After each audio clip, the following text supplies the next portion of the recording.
Hi, I'm Billy Keels, the host of the Going Long podcast.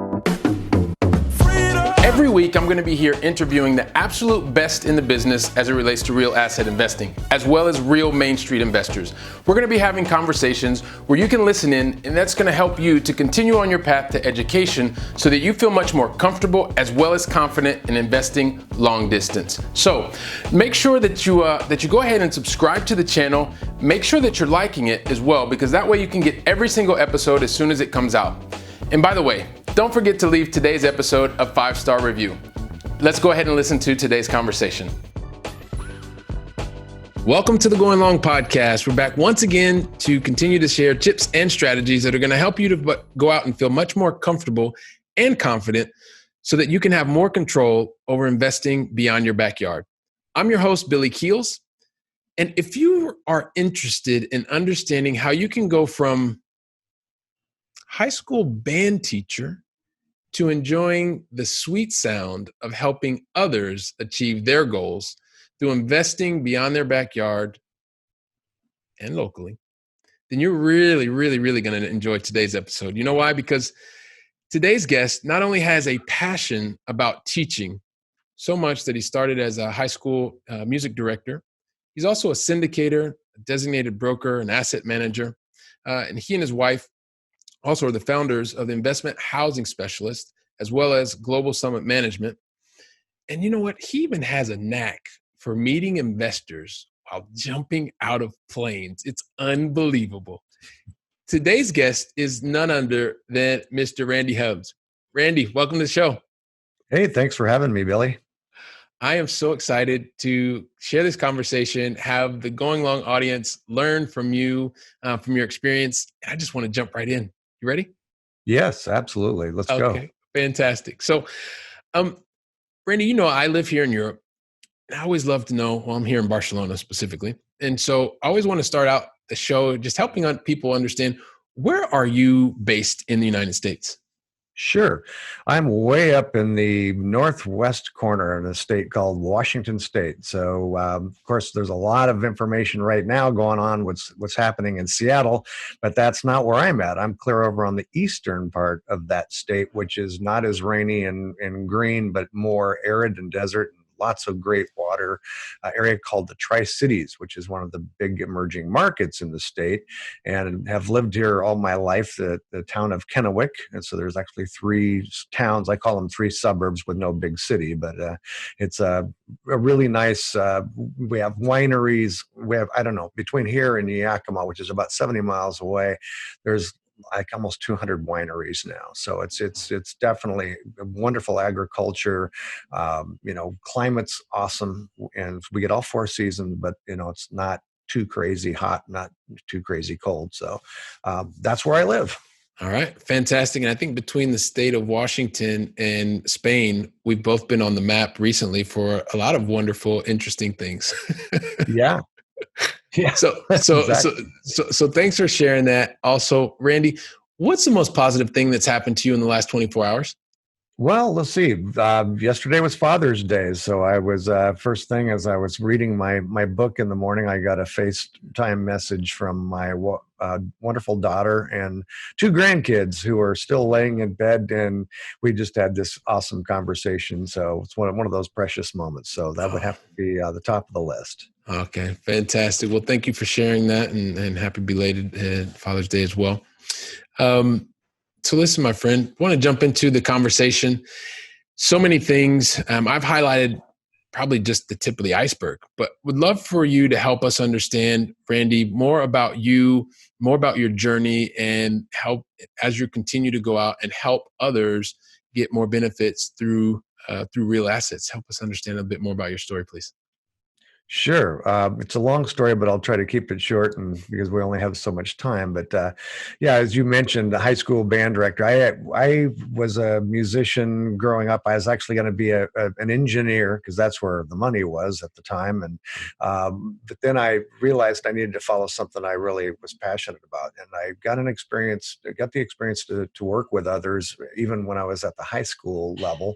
And it told me that my path was teaching, and of course I knew that teaching also was not a real lucrative profession. So we came from a real estate family, not real well-off real estate family, but a couple of rentals from my mother and father who hated it. My grandmother loved it. She had a little small hotel.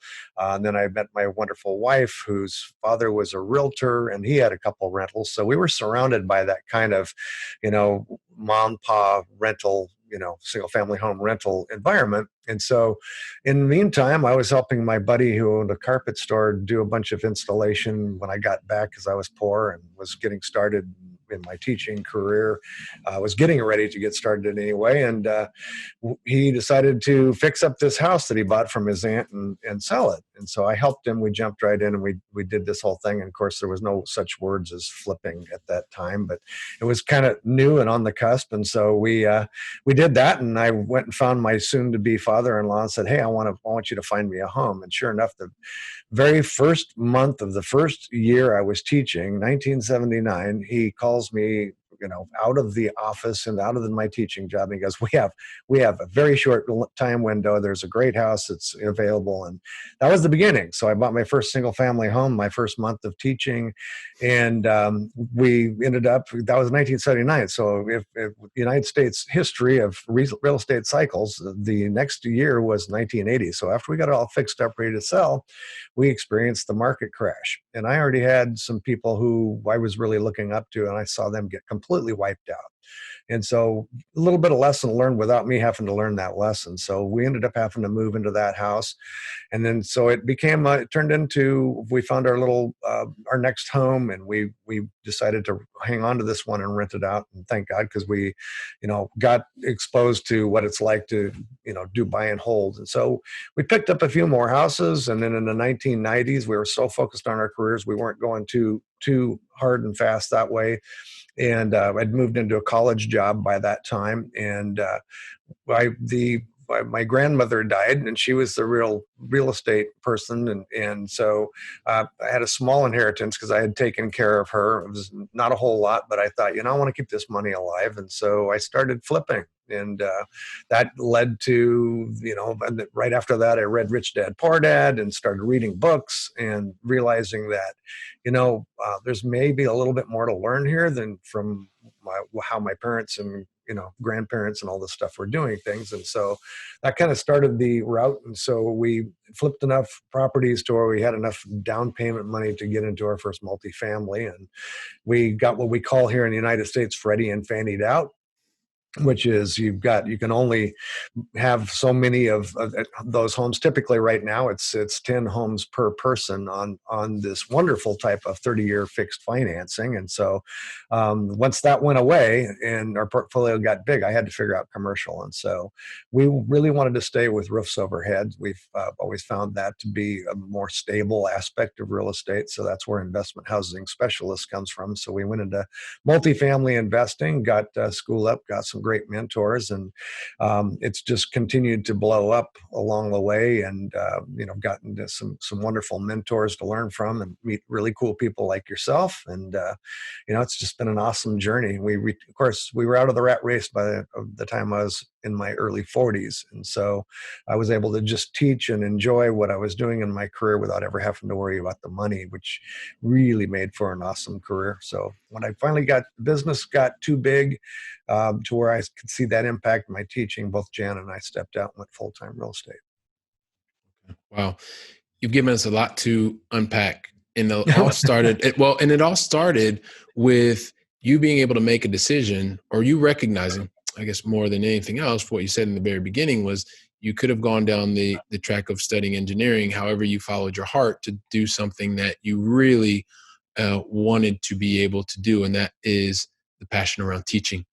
And along the way, you've had the good fortune of being surrounded by people at differing levels that understood real estate, right? And as you said, it more on the mom and pop type real estate. And so I'm sure that you probably learned a couple lessons, things to do, not to do.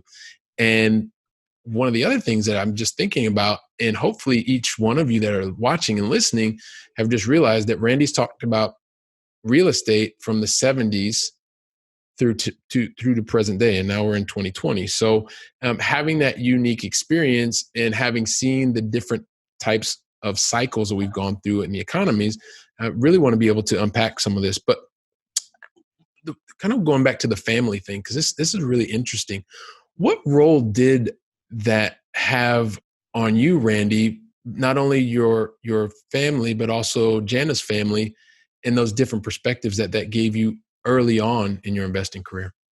Sure. Well, it is three very different sources. So there was my parents who got into it because my grandmother kind of forced them into it, and my father hated rentals, and Mm. he wasn't a good landlord. So landlording is a big part of this, and so I watched them make mistakes and kind of grumble through this. On the other hand, my grandmother just loved it. She was she was a wheeler dealer, and I don't know how great of a landlord she was, but she was successful in her world. And then of course my father-in-law, who was he's actually Basque, full-blooded Basque, came in, Oh, and so his parents migrated over, and he was a high energy man that liked working with his hands, and he taught me a lot of tricks about how to work on properties. And so I got into the trenches and learned landlording over a long period of time, and realized, there's a lot more to this. And of course, I learned a lot of what not to do with him, mhm. how he handled certain situations, and which caused me to dig deep and start reading and studying this thing. And, we founded our whole property management company based on, the things I've learned along the way of, what works good, what doesn't work good. And the fact that the only way you can, help the owner is to make money is to provide great customer service to the residents. So, yeah, it's been the family was big impact, a lot of what to do and what not to do. Was just going to say that. So being able to have that opportunity to what to do, what not to do is really helped you. And I know we're going to come to this in the way that that you've built out your organization now, your teams, to be able to solve problems locally. Because at the end of the day, that's what we do as entrepreneurs, right? We're looking for problems to solve. And that we're definitely going to come back to that. I did want to ask you, so many times, Randy, we're going from a role, or we hear about people that they just hate their jobs and they want to go from that to actually get out and do anything else. Your story is very different because you were fortunate enough to have a role that you truly enjoyed, were feeling fulfilled, and you had to make a choice to move from something that was filling your soul to actually moving to something that was going to fill it even more. Maybe just talk to us about what that decision, kind of that decision point was like for you, because it's so unique. Yeah, it was, for me, the career I had, I was just blessed because the high school job I had for 8 years, I taught at the college level for 28 years. And in both cases, worked for administrations that were super supportive. And at the college that I was at, they basically rolled out the red carpet and let me do my thing, and without a whole lot of, oversight. And so, we just had I had amazing bands. And what was great is those students kept me, feeling young, and I decided I definitely my son, like I could tell my son was going to be, all drums, from the time he was in the sixth grade or fifth grade actually, and so I wanted to see him through my program, and so he ended up actually first job he got was to fly to Barcelona and get on a cruise ship and play all the way across the Atlantic and down in the Caribbean, and so he went to Las Vegas, did that whole thing, and so it was very rewarding for me to watch my students grow. One of my keyboard players plays for Katy Perry, so it's just been great keeping in touch with all those people. So it was real inspirational. But I also was getting to that point where things were getting tougher, to do the kinds of things that I could do before. Just, it's as many things have lots more rules and regulations. And, it was time for me to start focusing on the real estate side of things once my son was out of the program.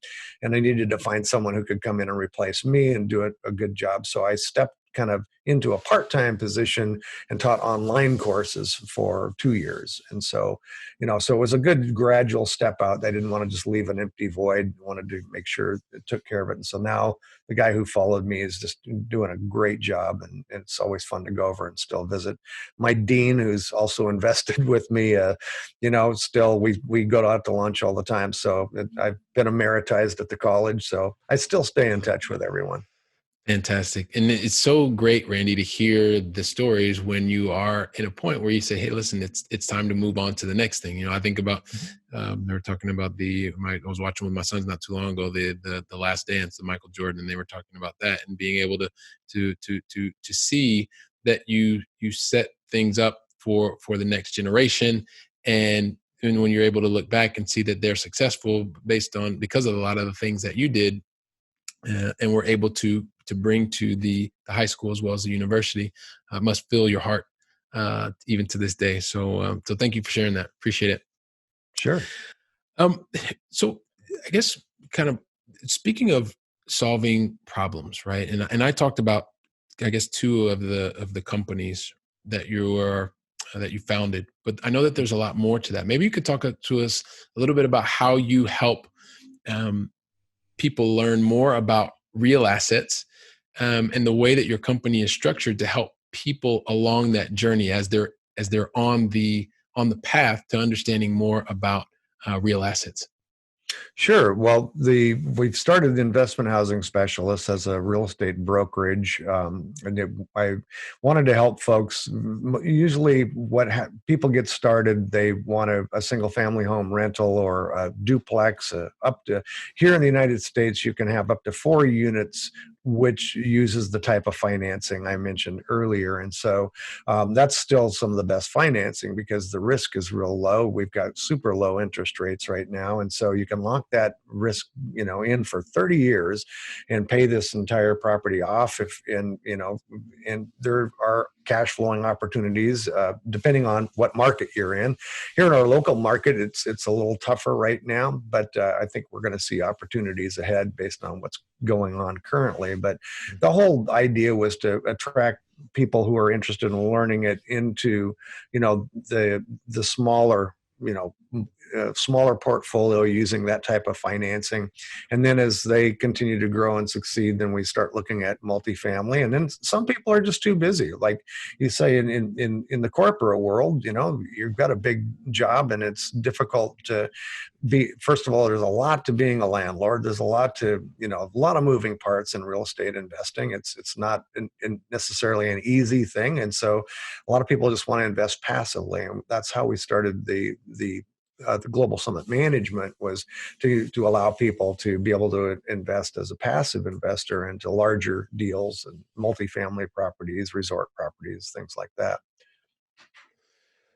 Phenomenal. So once again, the underlying theme here is you're helping individuals solve or come up with a solution to the challenges that they may have, whether that is someone who is looking to get started in real estate and start to derive benefits from real estate, someone who is a busy professional that really would like to just make sure that their capital is working while they're working in a role that hopefully they like going into on a day-to-day basis.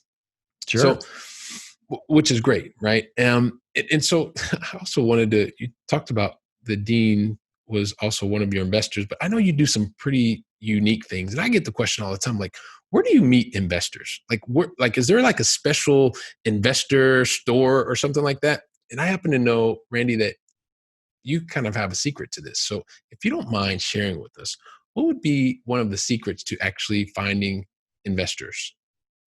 Well, in our case, we have this brokerage that brings people in. A lot of times, want to learn more. I do publish some, newsletters and things like that to try to inform and keep people, interested that way. And we travel a lot to various events, and we just network through the networking process.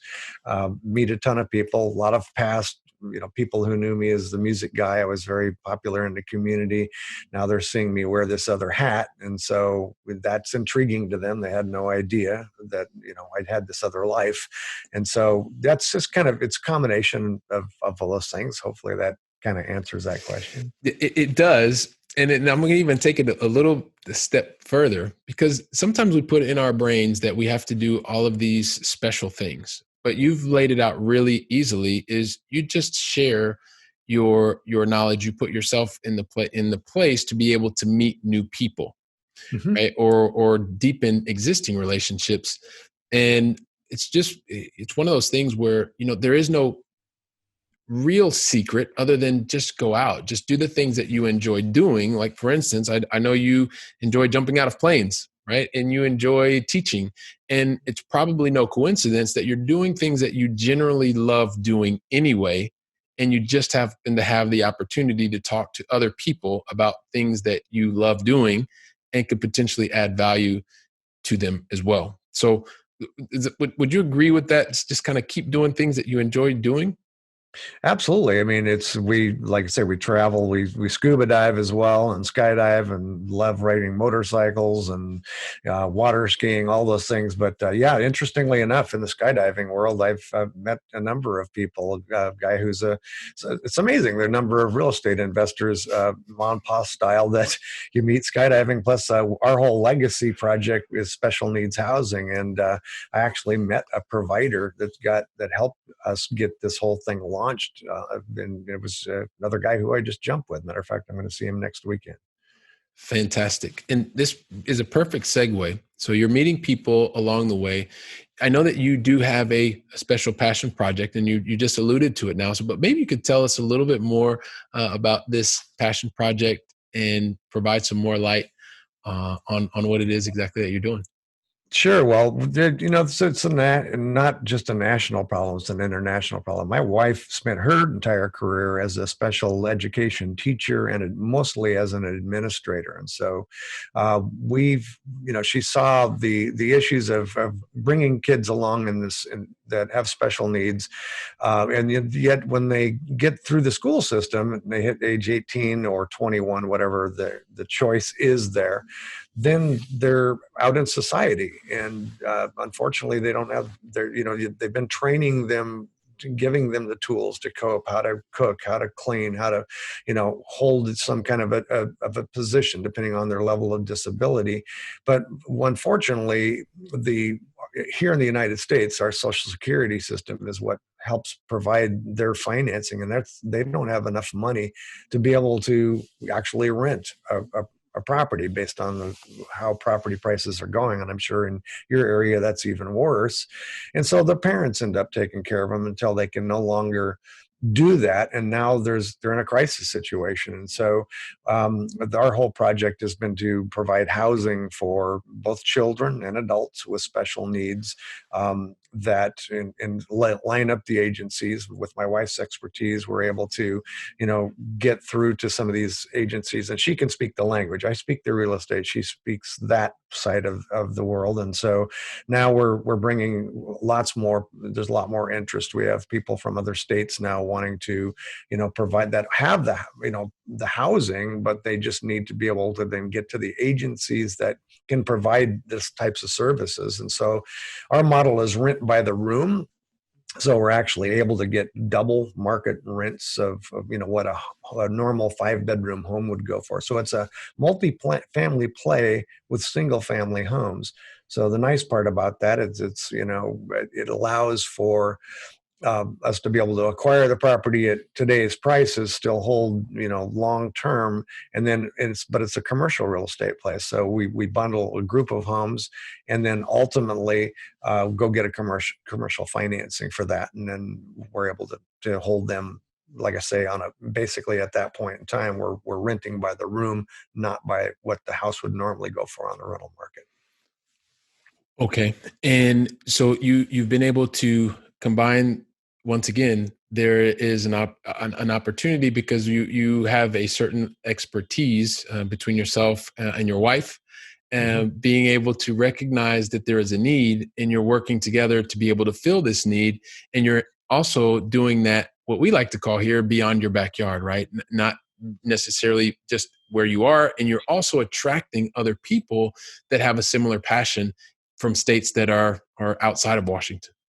Yeah, I mean, I think everybody has or knows someone who has special needs, and whether it's an uncle or whether it's a child. And so most people can relate to that story and the problem that's there. It's just a huge issue and it's greatly ignored.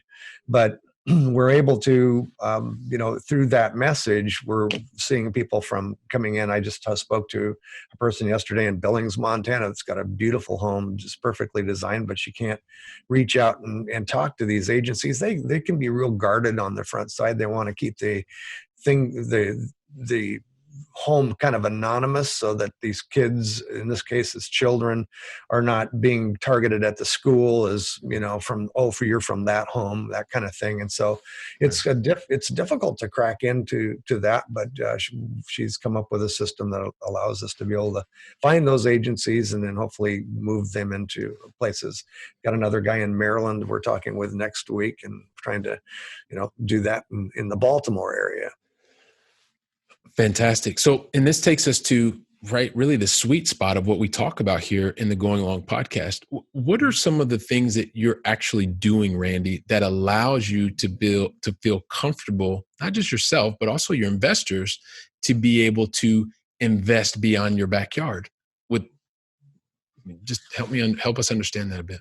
Sure. Well, we started the whole, our mentors, Robert Helms, live where you want to live, but invest where the numbers make sense.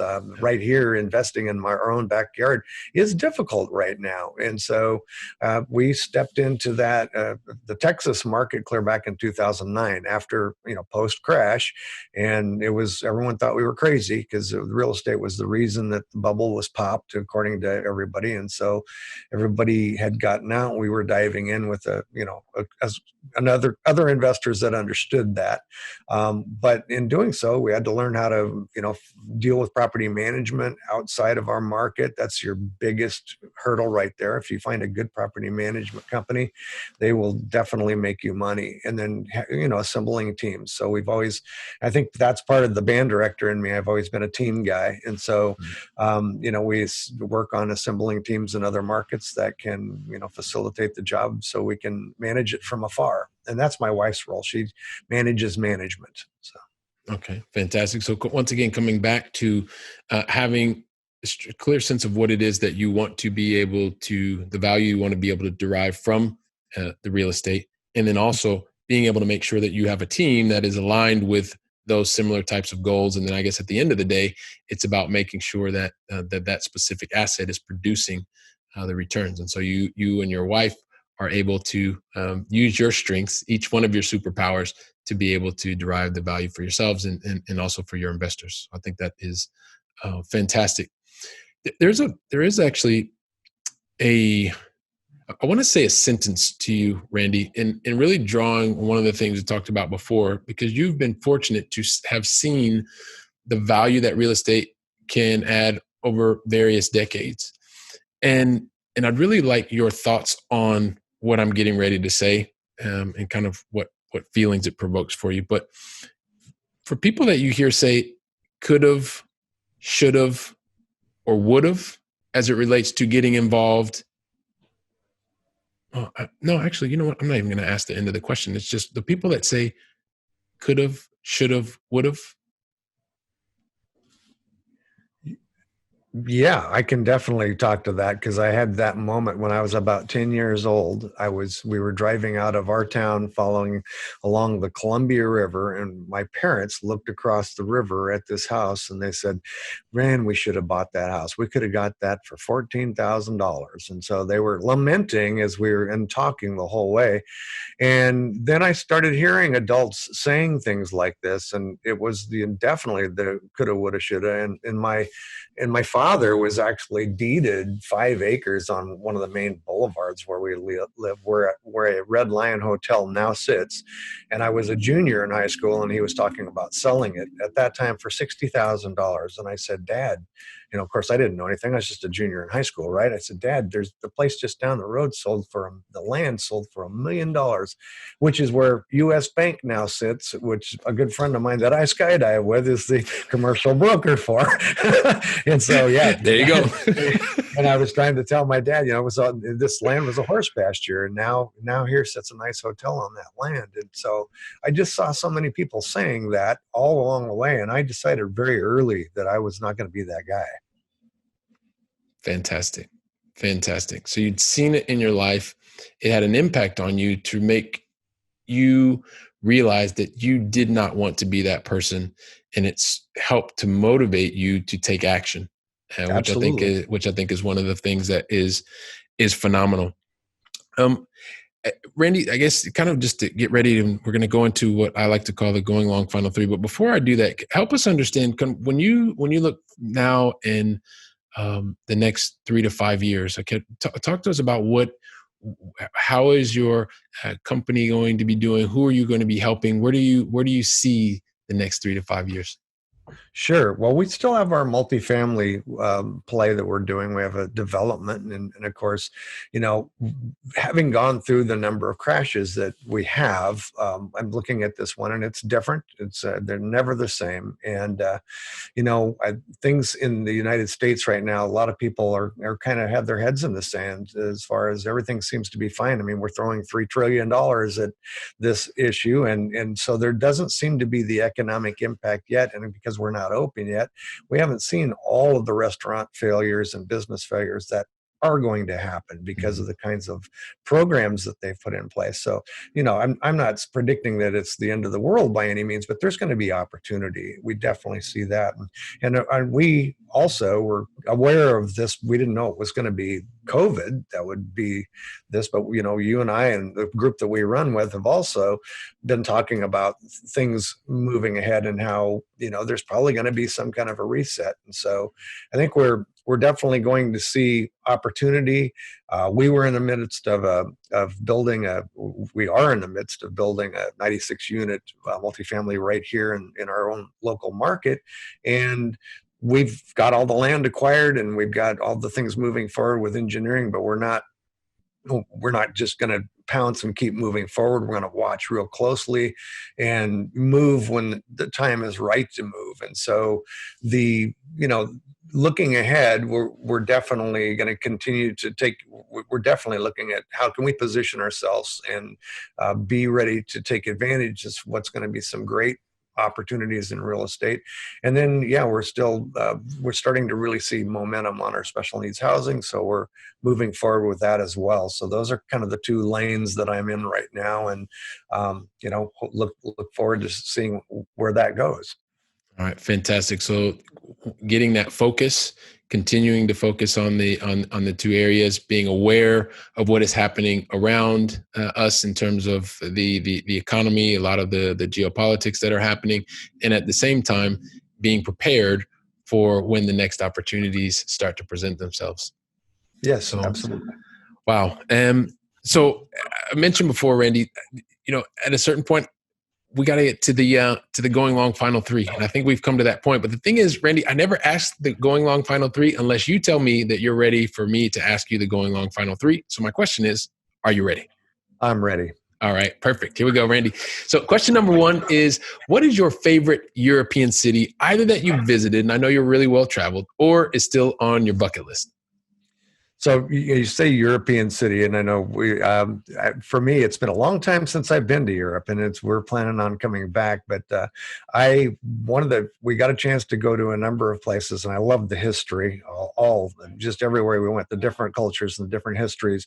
But I'm a skier, I'm an action sports outdoors kind of guy, and so we were in Morges, Switzerland, which I know is not a big city, but seeing the Alps, that's one of the things. I'm going to come there and snow ski in the Alps. I really want to go to Barcelona, right where you're at right now, and we want to go. My wife has got that history of being she's half Basque, and so she wants to see her whole the whole native areas and the French and Spanish Pyrenees mountains, and so we're gonna do an adventure that way.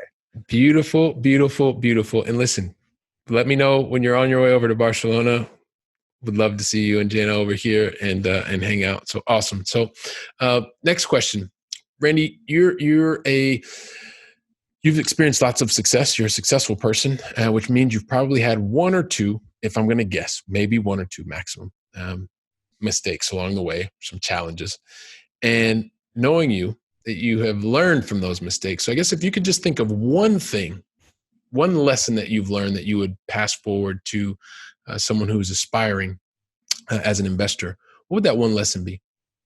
Do your very, very solid due diligence on a market that you're going to step into, and align yourselves with people that you can really know, like, and trust, where you can get that information. I've done well on due diligence. That we were invested in one market where, especially 2009, when things you could buy homes for next to nothing, and one of the things that we ended up investing in a lot of Memphis areas there. A lot of opportunities still in the Memphis area, but we struggled with not making money. We made money; those places cash flowed, but they also drained a lot of money because of the areas that we invested in, and we also struggled trying to find good quality management companies that would handle these portfolios. And so we, like I said, we came out, we did fine. It wasn't a failure by any means, but we wanted our time back. And it was a real, for us, Jana manages the managers. And so we just spent so much time in that market. So I think, sometimes price can really be an attraction, but with price can come some, there can be a lot of mud on the face there when you end up in the trenches with that. So just be careful and know who you're investing with, and the due diligence piece is really important. Okay, due diligence, and very infrequently do I like to add things, but I just want to highlight one of the things that you said as well, which goes back to something we talked in the beginning, is the due diligence is important, but also making sure that it's aligned with what you actually want the asset to do. Mm-hmm. And you talked about sometimes price, sometimes that can happen, especially when people are getting started. You're really attracted to the price because it seems like the right thing, and then you don't realize what's behind that. And so due diligence and making sure you're with the right team, that makes so much sense. So, but we can take the other conversation. I'm sure we can do a whole show just on that one alone. And then lastly, Randy, what book would you recommend to our audience? I have so many books that I could recommend. So if I'm going to choose one, one of the most recent, I mean, it depends on if you like a story and about financial intelligence. Just read Return to Orchard Canyon by Ken McElroy. And it's such when you've got a novel, so he calls it a business novel, but there's a lot of great lessons. Obviously, Rich Dad, Poor Dad's on top of the list for anyone, but this kind of takes that model and puts it into more of a story. And a good, in the corporate world, you got a banker who's, all of a sudden been downsized. And so he goes through this whole process, and it's very, very real life oriented. So if you haven't read that book, that's a very entertaining and a very good lessons in that book. Yeah, I appreciate you sharing that. And yes, it's a book that I also enjoyed. Anyone who's in a corporate role, you read that book. It's an easy read. I'm a really slow reader, and I couldn't put that one down. And it was great. So Return to Orchard Canyon by Ken McElroy. So Randy, so many different things. You have shared with us your expertise from the 70s, 80s, 90s up to 2020, really showing us when it is the moment for you to make decisions, that making the decisions at the end of the day is what's going to help you move in the direction that is going to help you and ultimately being able to help others. You've talked about how your organizations are looking to go out and solve problems to help your customers, your clients, your investors get closer to their goals, to their dreams. And you've also been able to share also too. I love that what you shared with us on the could've, should've, would've, and making sure that you're not in that category, because at the end of the day, it's the actions that you take, the relationships that you make that help you to avoid those phrases in life. And so I really want to thank you for taking the time to share with us. But before I do that, actually, it's really important because all these things that you've shared with us, like I said, I want to just keep talking to you. And I'm sure that other people are like, I got to get in touch with Randy. I want to talk to Randy, Jana, their team, find out more about what they're doing around the special needs, around the multifamily, and maybe around some of the development, or just get to know you even more. So what is the best way for anyone, part of our Going Long audience, to get in touch with you and your team? Well, certainly just reach out to me personally. I'm not too busy to have conversations with folks. And so my email address, I can give that to you if that works best. And Sure. it's rhubbs, RHUBBS, at IHS, which stands for Investment Housing Specialists, and then just the number 1.com. Perfect. So Randy at IHS, the number 1.com.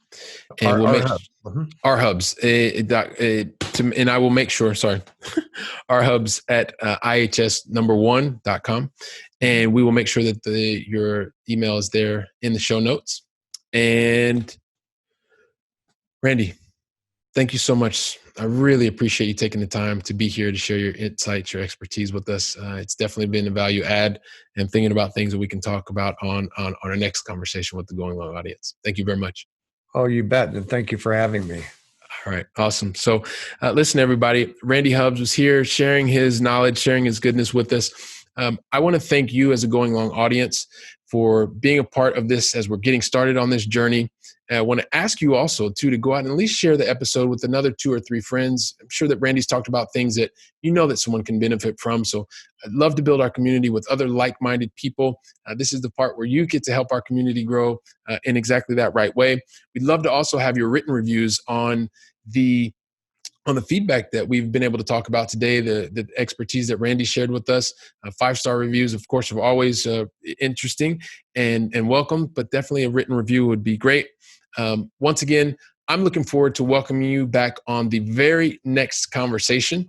And until then, I want to wish you and ask that you go out and make it a great day. Thank you, everyone.